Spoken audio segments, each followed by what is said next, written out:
Welcome back to Burning Down the House. My name is Bethany, and in today's video, we're going to talk about the 10 signs you're an empath and how to protect yourself. This is part of a 10 sign series I've created for easy reference. You can find the 10 sign series playlist on this channel, along with other videos related to narcissism, toxic relationships, setting boundaries, and practicing self-care.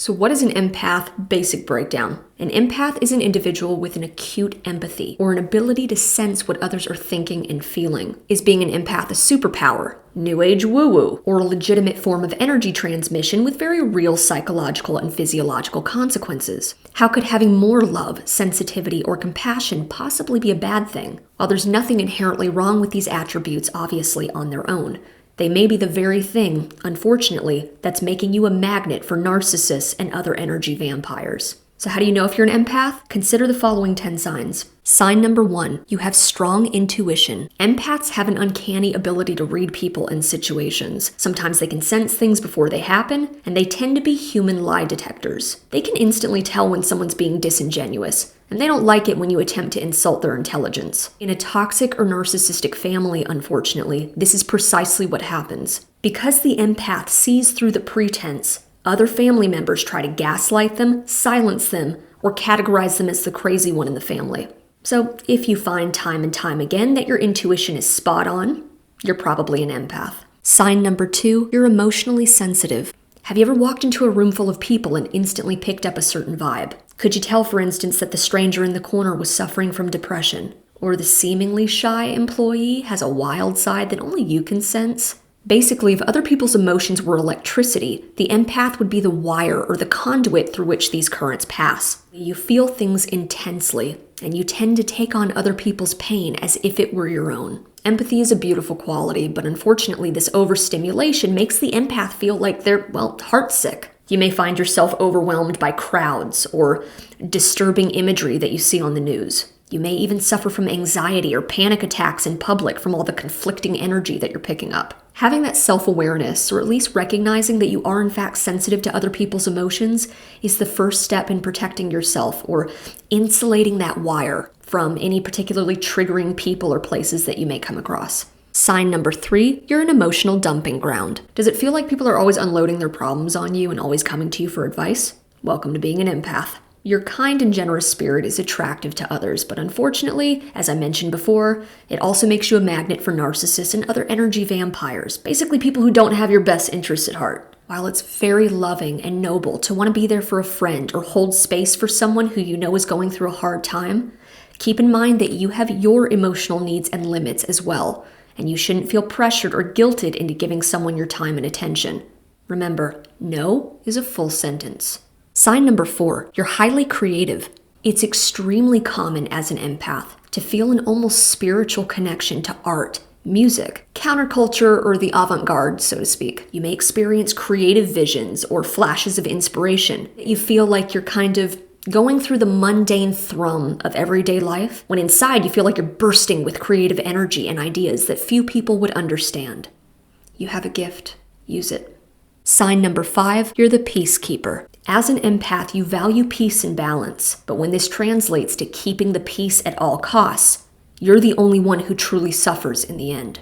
Growth requires confrontation. It doesn't necessarily have to translate to hostile or aggressive confrontation, only that you need to be willing to have difficult conversations. It requires you to have your own values and be willing to assert yourself, even if it costs you a popularity contest or family relationships. And it will.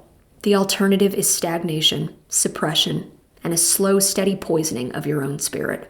Sign number 6, you're a fixer. This is another classic sign of an empath. Your friend or family member comes to you with a problem and your brain immediately starts scrambling for a solution. Again, you feel deeply for others' pain and feelings, and others may have even told you, speaking to you is like speaking to a therapist, or you're my guardian angel, or whatever nice things that they've said. Again, it's a very loving, compassionate thing to hold space for someone in need. But without proper boundaries in place, you may find yourself inappropriately consumed with trying to solve their problems. As an empath, it's important to remember that people are more resilient than you give them credit for, and by not tempering your compassion with a little detachment, you train the other person to rely on you rather than draw from their own emotional and mental resources to solve their own problems. Never apologize for having a big heart. Just know how to protect it. Sign number 7, social media drains you. The worst of humanity comes out on social media. We all know it's a breeding ground for the entitled and the lunatic fringe, a haven for malignant narcissists and the impulsivity impaired. It's also an invaluable tool to connect with other conscientious individuals who are instigating positive change in the world. Social media is a tool like anything else. Use the tool, don't let the tool use you. If you're an empath who struggles with this, enforce your digital boundaries, limiting your social media use per day, making good use of the block button, and keeping those celebrity bathroom selfies in perspective. Sign number 8, you're introverted. Empaths are also extremely private and introspective, even if they're generally amiable with people. Unfortunately, when toxic family members or other energy vampires have exploited your good nature enough times,